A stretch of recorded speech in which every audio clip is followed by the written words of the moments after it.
Të dashur teleshikues të televizionit të Shqiptarëve të Amerikës, përshëndetje.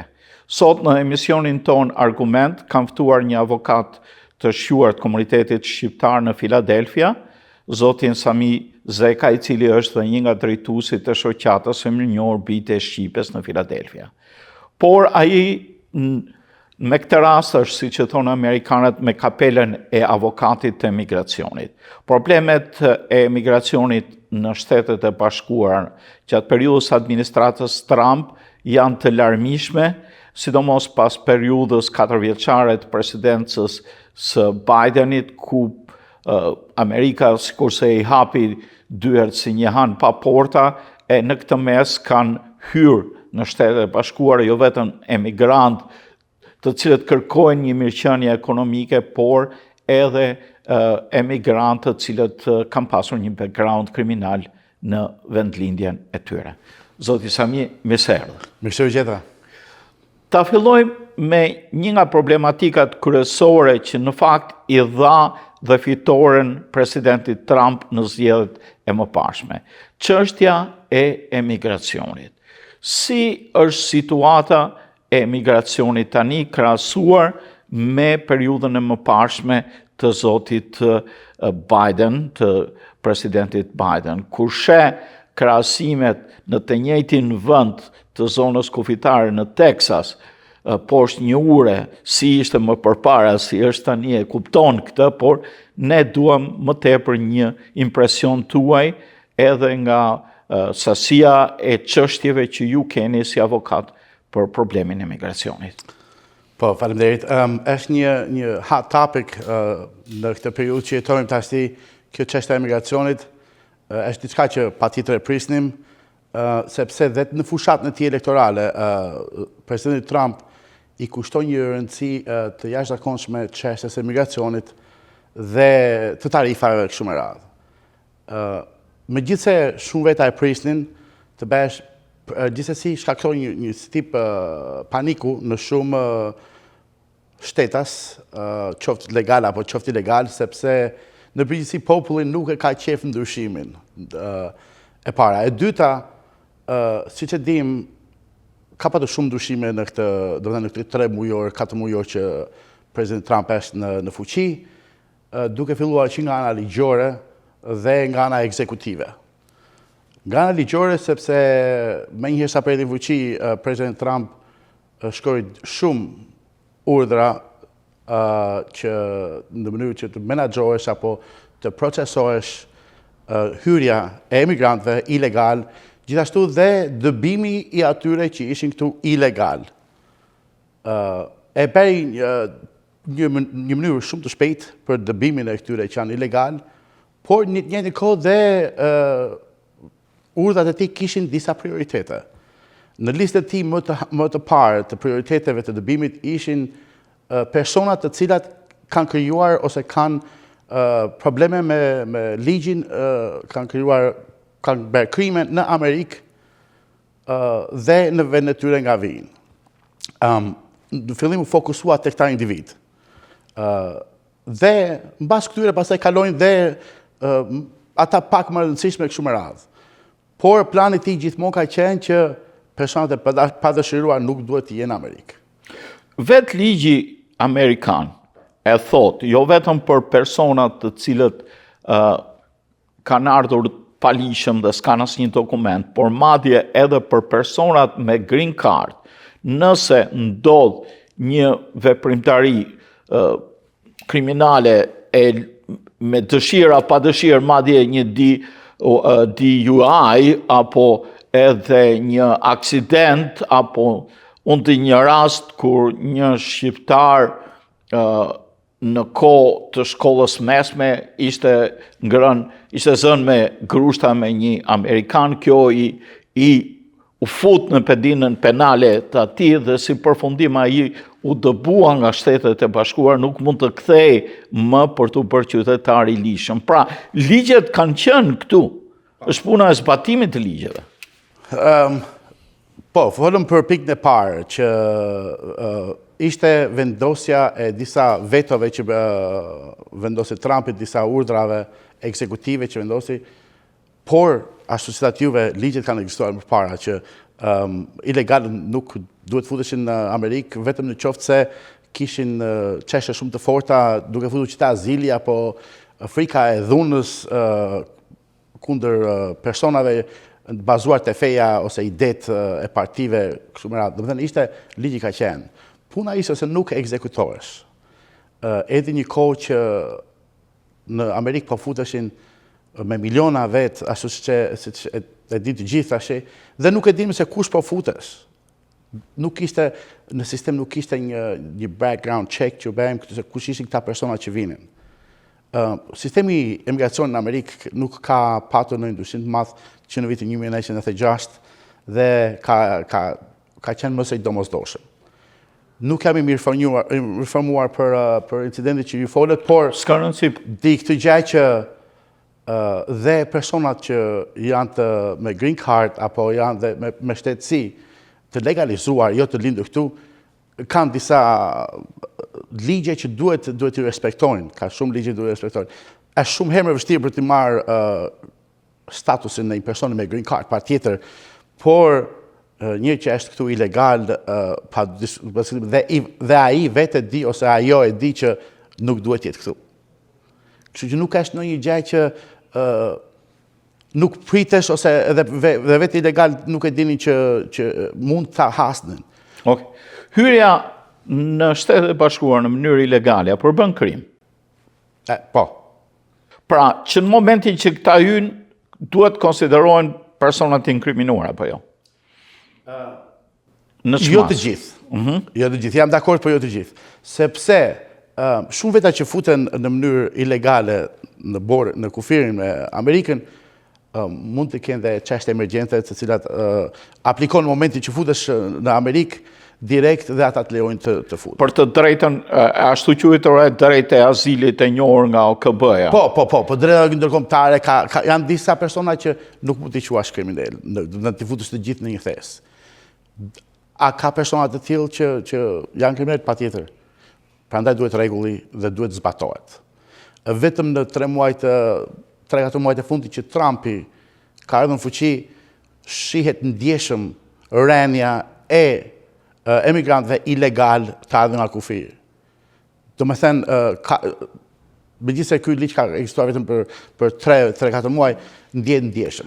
Jo, ligji në fakt është po i njëjti, po bile ekzekutimi i tij, madje presidenti i shkuar Biden thoshte unë nuk kam ligj sepse republikanët nuk miratojnë një ligj për emigracionin, por ja, me urdhër ekzekutive dhe presidenti Trump e pezulloi emigracionin në masë nga vendet e Amerikës së Jugut, po jo vetëm nga vendet e Amerikës së Jugut, pasi gjenim edhe nga Afrika, gjenim dhe nga vendet tilla si Afganistani, apo nga vendet tilla si India, apo Kina. Dhe Kina ishin, apo Irani, njerëz në mosh për ushtri, në thonjza, pra presupozon që mund të kishte edhe një farë invazioni të fshehur nga këto vende. Po, kishte madje që kishte shumë fraud për një shtrim në shumë veta që vinë në Amerikë. Megjithatë pa futur sepse ajo është një temë komplet tepër gjatë që mund të ngelemi këtu me ditë tëra. Por duke bazuar vetëm tek ilegalët. Ishte një diçka që duhet kishte ndodhur shumë vite më parë dhe njerëzit u bë si e ditur kjo që ishte e kollajshëm, shumë kollaj për të futur në Amerikë nga ilegalisht. Dhe duhet të futur frenat. Duhet me patjetër që të ndalohesh kjo. Dhe për këtë arsye President Trump u përforcua më shumë te kufiri, duke quar shumë forca të tjera. Edhe forcat ushtarake që s'ishte vepruar më parë. Po, edhe duke mos i lejuar ilegalët të futeshin ose të prisin në Amerikë për status të tyre, por të prisin nga ana meksikane e kufirit.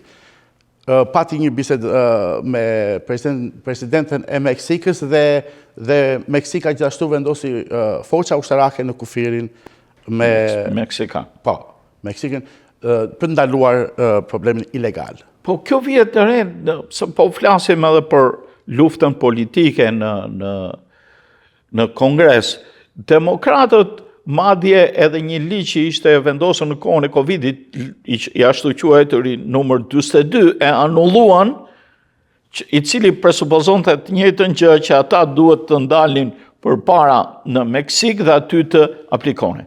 Po, problemi këtu është sepse sistemi i imigracionit në Amerikë ishte i tembushur. Qa ndodhte, kur një emigrant ilegal vinte dhe aplikonte për azil, thjesht bënda aplikimin ishte një aplikacion online, ose kapte një avokat, a i është të lirë të futesh në Amerikë ku do që të vinte. E ashtu quajtur catch and release. Po, edhe ata quheshin në parole. Po. Edhe ishin vazhdonin jetën në Amerikë derisa të vinte çështja për në gjyq. Problemi ishte se ka shumë backlog në sistemin gjyqësor të emigracionit. Edhe këto çështje vazhdonin 5 deri më 10 vjet. Gjatë kësaj kohe, kur derisa të bësh çështja gati për gjykat, ai person jetonte, punonte, në shumë raste nuk paguante as taksa në Amerikë, dhe kjo u bë si rrugë, të gjithë ndiqnin. Mjafton që të bëj aplikimin për azil, ose të kishe 2-3 fakte dhe vazhdonje procesin derisa për 10 vjet. Nuk e din, as shteti nuk e din se ku ndodheshin këta persona shpeshherë, ose kush ishin këta persona, sepse nuk ishin bërë në një background check. Këtu ndodhi që në Amerikë mund të jenë futur dhe shumë kriminalë, siç e dim dhe konkretisht që ka patur dhe vazhdon të ketë akoma kriminalë që janë shumë të rrezikshëm për shoqërinë. Sidomos pjesëtar të bandave gangs nga Amerika e Jugut, si Tren de Aragua apo M13 të 13. Po, edhe shumë nga këta persona që President Trump apo ICE, Immigration Customs Enforcement, që është nga Departamenti Homeland Security, shumë nga këta persona që janë depërtuar kam precedent penal. Konkretisht nuk kam në një numër që të jenë kapur ilegal shqiptar apo...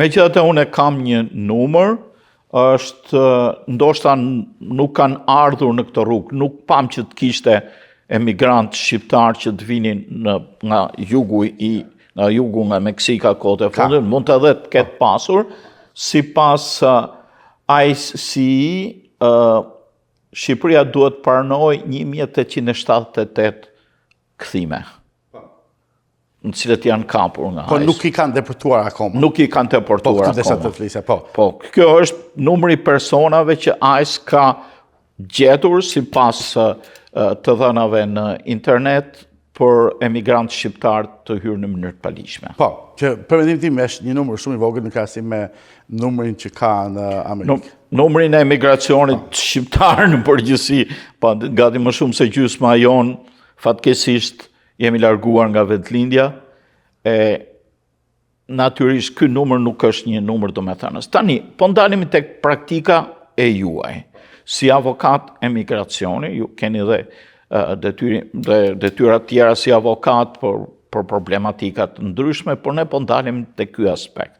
Gjatë kësaj periudha, keni pasur çështje të emigracionit me emigrantët shqiptar, pasi edhe një problem tjetër është vënë në re,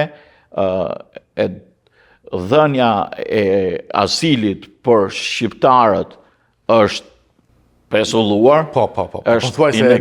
Nuk ekziston më. Mund të elaboroni disi mbi këtë? Po, fatkeqësisht Shqipëria është një vend demokratik, të paktën në syrin e botës, duket si vend demokratik dhe azili nuk njihet si një faktor për shqiptarët që vinë nga Shqipëria, vetëm nëse kanë fakte të forta, qoftë nga ana politike apo janë disa persona nga kanoni lek duka gjeni, disa nga ato njihen, por janë shumë përqindje vogël. Kam patur shumë shqiptar dhe kam akoma klient shqiptar që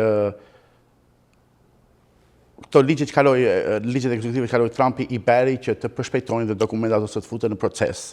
Më shumë nga Afrika dhe ndoshta kishin edhe pas dore, po kjo i nxiti ata që futen në proces. Kjo është e mirë si për shqiptarë, por është e mirë dhe për shtetin amerikan.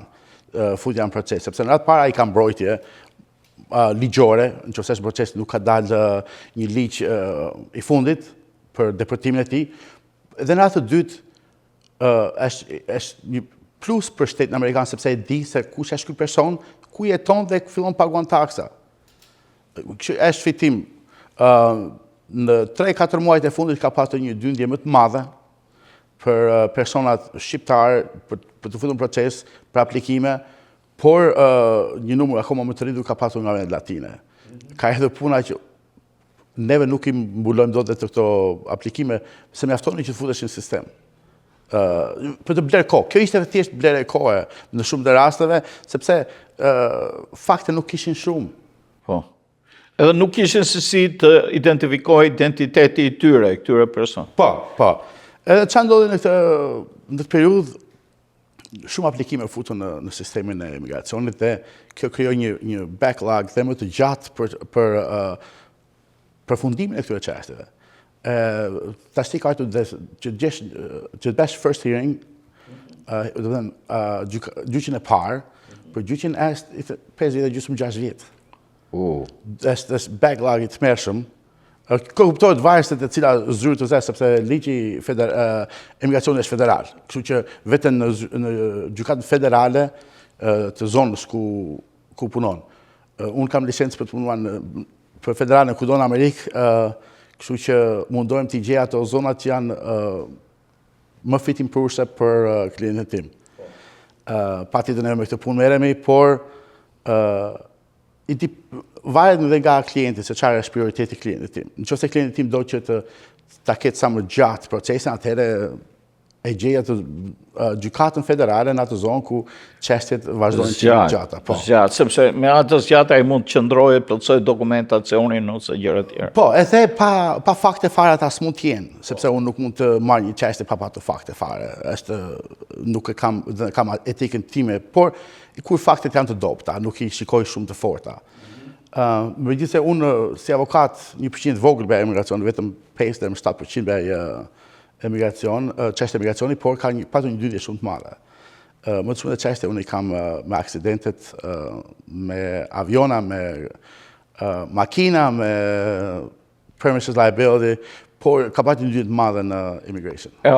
Ideja ishte sot për të biseduar për këtë çështje, pasi ato ekzistojnë dhe do të ekzistojnë aksidentet gjithmonë. Ne duhet të ndihmojmë teleshikuesit tanë edhe ata të cilët janë me dokumenta të rregullta ose janë në procese sipër që me që ju mbulonin të gjithë Shtetet e Bashkuara mund t'ju kontaktojnë edhe juve për çështje të caktuara të emigracionit. Është vënë edhe një fenomen, sikur administrata Trump po ul numrin e të ashtu quajturve marrës të green cards, të lotarisë, sepse ka motivimet e saj, sepse ka shumë emigrant brenda, pse të shtojmë të tjerë nga jashtë në moment, mendoj unë po. Qëllimi i Trumpit gjithmonë bazuar te programi që ka Trumpi, që kam lexuar disa herë, është që të mundohet ta eliminojë emigracionin ilegal dhe të shtoj emigracionin legal, ose dhe ta përshpejtoj, sepse dhe procedurat që ndodhen konkretisht për emigrant legal, qoftë me bashkimin familjare, ka edhe një kohë që zgjatin shumë kohë. Si fillim ai ka patur që të eliminoj në Amerikë emigracionin ilegal dhe me kalën e kohës të përshpejtoj procedurat që janë konkretisht në sistem. Unë nuk besoj se do t'i uli numrat e green card holders ose personave që mund marrin kartë njëshile në përgjithësi, por nga disa vende të caktuara do t'i uli. Një problem tjetër që doli, mori një urdhër ekzekutiv presidenti për të ndaluar dhënien e shtetësisë me lindje. Si argumentoni këtë? Jo çdo vend në botë ka këtë të drejtë. Shtetësia bazuar te lindja. Kjo është një drejtë që fatmirësisht na i ka dhënë kushtetuta, por jo shumë vende e kanë. Në bazë të Kushtetutës së Amerikës, një person i lindur në Amerikë, pavarësisht statusit të prindërve ose të një prindi nuk ka problem, ai quhet Shtetas Amerikanë dhe ka të drejtë në Shtetas Amerikanë. Presidenti Trump tash mendon se ka ardhur koha për të ndryshuar. Pse? Sepse kjo u bën një biznesi që shumë persona, nuk bëj fara për Shqipërinë, se Shqipëria është shumë e vogël, por nga vende aziatike apo latine, kryesisht nga Kina, shkonin në territoret amerikane në Pacifik thjesht për të lindur. Atje po vinë dhe në Amerikë ata. Merrin viza turistike në momentin kur ishin gati të lindur vinin këtu dhe u krijuan një problem që vetëm vinin këtu për të lindur pa siguracione, pa gjë. Edhe ajo lidhja ka një kosto. Ka rreth $20,000 diçka. Është tepër e madhe tash, shumë herë më madhe. Dhe kjo bare i binte taksa paguesve të Amerikës, sepse nga taksat tona do dilin paguesën ato. Ishte një biznes që doli jashtë, biznes fitimprurës vetëm për personat që ishin temporare në Amerikë dhe jo për Amerikanët, apo për Amerikën. Në mënyrë që të uleshin këto probleme të mëdha, Trumpi e ka në agjendën e tij për të hequr, por unë besoj se nuk do të realizohet, sepse është një drejtë që na jep kushtetuta, ndryshimi i kushtetutës është tepër i gjatë, që duhet ta kalojë çdo shtet, me duhet edhe shtetet ta kalojnë në Kongres e kështu me radhë, nuk besoj se të arrijë kësaj ideje. Të ndalemi tash me që përmendet Kongresin për luftën politike që po zhvillohet aktualisht në lidhje me problemet e emigracionit, me deportimet që ka bërë administrata, me rolin e ICE, me rolin e të ashtu quajturave shtete apo qytete të cilët kanë status të veçantë për emigracionin, jo shumë larg, një nga përfaqësuesit, një senator, shkoi madje në El Salvador, në shtetin e Salvadorit, në të famshmin apo famkeqin burg atje ku mbahen të burgosurit e M13 ose Tren de Aragua, për të ndihmuar Kilmar Albergo Gonzales, një i burgosur me shtetësi ilegal në Shtetet e Bashkuara, antari M13 thuhet, me procedura penale në Shtetet e Bashkuara disa herë për problematika të ndryshme, madje dhe me procese nga e shoqja për të qëndruar larg familjes në mbrojtje. Si e shihni këtë angazhim të majtës që shkojnë me grupe me avion dhe kanë gjetur si hero të ditës jo një njeri të zakonshëm që mund të punonte si lulishtar, por kanë gjetur një kriminal për ta mbrojtur në emër të kujt? Problemi është percepcioni.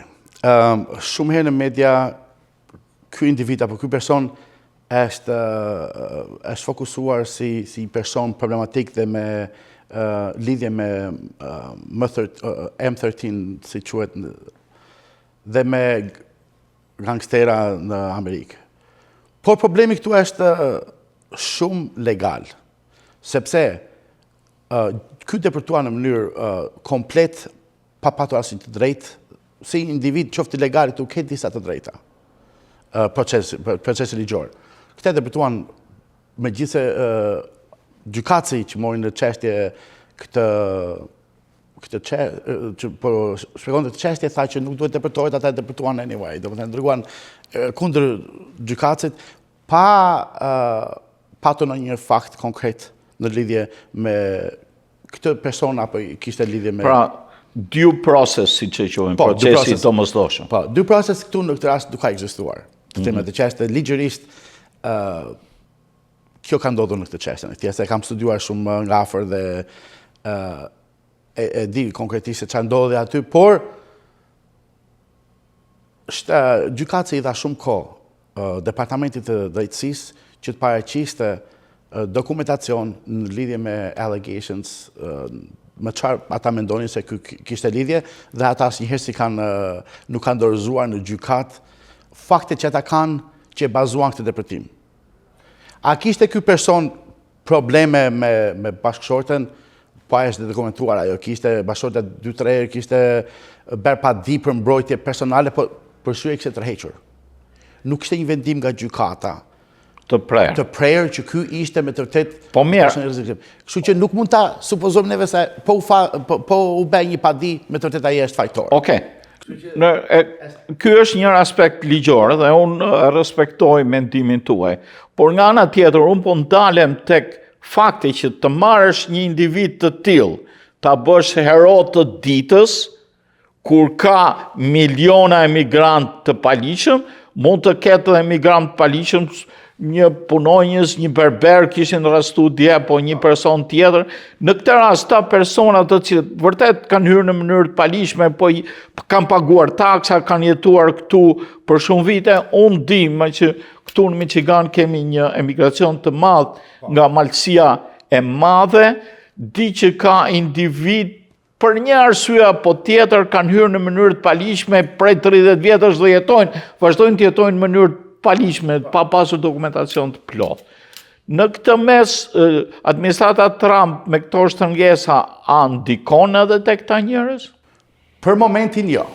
Po. Sepse ashtu si folëm parë, në procedurën e Trumpit ka prioritete. Prioriteti parë është ata që kanë patur probleme ilegale, probleme kriminale në Amerikë, pastaj probleme kriminale jashtë në vendet e tyre dhe pastaj vinë të tjerat. Me kapimin e kohës dhe mund të kenë probleme. Ata nuk kanë mbrojtur se përderisa nuk janë një statusit këtu, ata nuk duhet të jenë këtu. Kështu që më vonë edhe mund të kenë, po për momentin tash si fillim nuk do kenë probleme ata. Dhe kur je ilegal, ke disa të drejta, megjithëse nuk duhet të jesh në këtë vend, po përsëri ke disa të drejta si due process. Më kupton? Kështu që dhe ata persona, qoftë shqiptar apo që janë ilegal këtu, kanë disa të drejta. Dhe në qëse ata nuk e din të drejta tyre, atëherë patjetër prandaj jemi këtu për t'i informuar, jam i gatshëm për t'i bërë të ditur se çfarë drejtash kanë ata.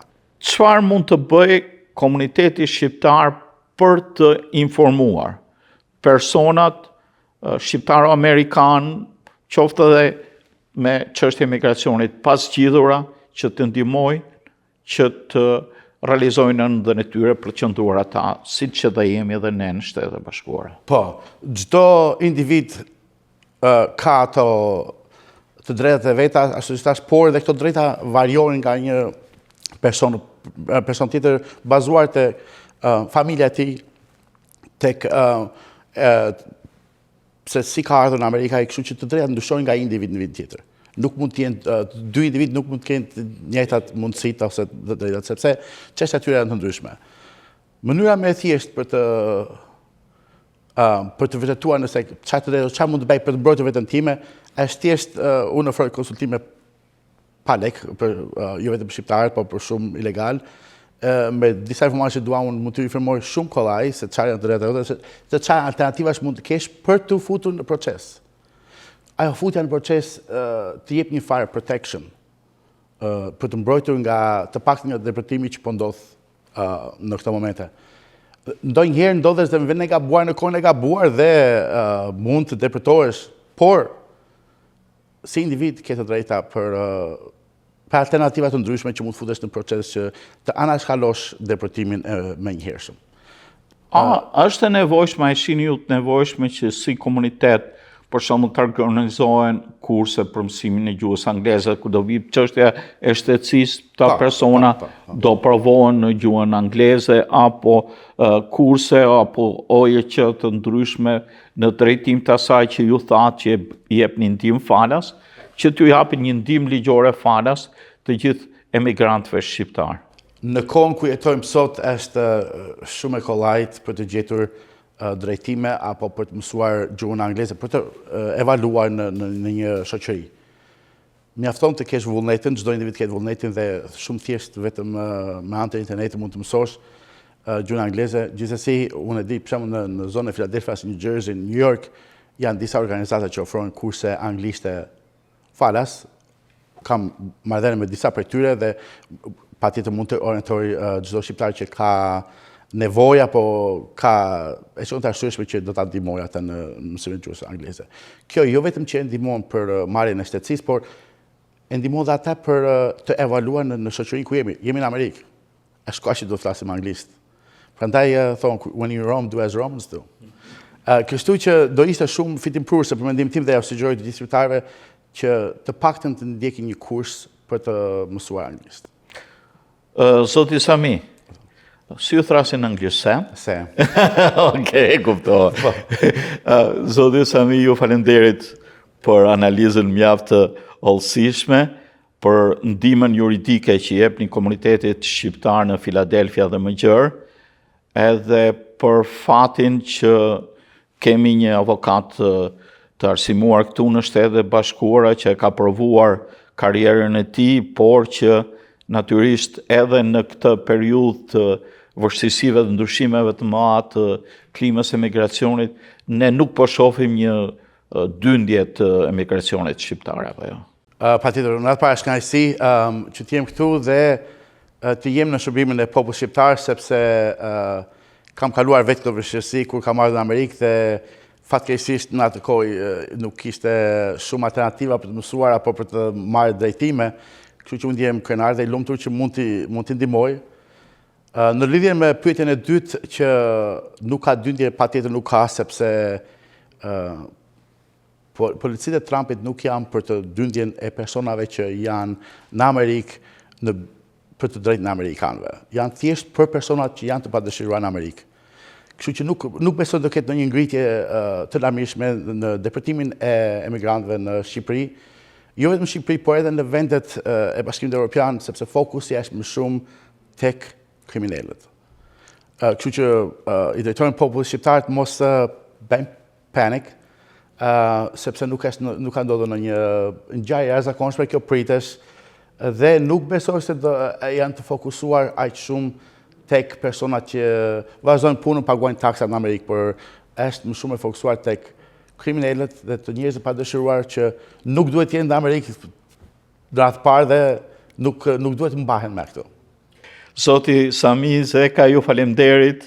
Ju falemderit avokat për punën që bëni, natyrisht edhe për këtë intervistë mjaft shtjelluar në ndihmë të komunitetit për një problematikë të rëndësishme të ndryshimeve që shkaktoi administrata Trump në drejtim të emigracionit. Në fakt, problemet e emigracionit ishin ato që i dhanë edhe fitoren administratës Trump.